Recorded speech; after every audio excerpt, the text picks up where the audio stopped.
ladies and gentlemen, and welcome to Mighty Grow Nursery's YouTube channel. Today we're going to be finding our roots by discussing two cheap plants that you can plant in your garden for a pop of color. The first plant we're going to be discussing is called the petunia. It's very frost tolerant, so it can be planted in the winter, and it flowers year round. So even during the winter you will have these wonderful, lovely colored flowers in your garden.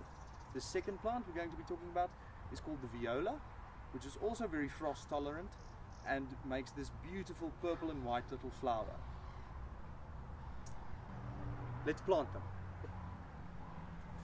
We're just going to plant the petunia for the example. We're going to plant the whole pot full of these flowers, but we're just going to show you how to do one, then we're going to cut the video and we're going to show you how the pot looks with all of the plants in. Just going to make a nice little hole, slightly bigger than the soil at the bottom of the plant.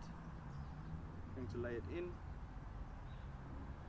and you're just going to fill the rest of the hole with a bit of compost. Ladies and gentlemen, this is what our finished planted pot looks like. We've got 4 lovely petunias here and 4 lovely violas here. Ladies and gentlemen, thank you for watching. Please like, subscribe and share the video with your friends.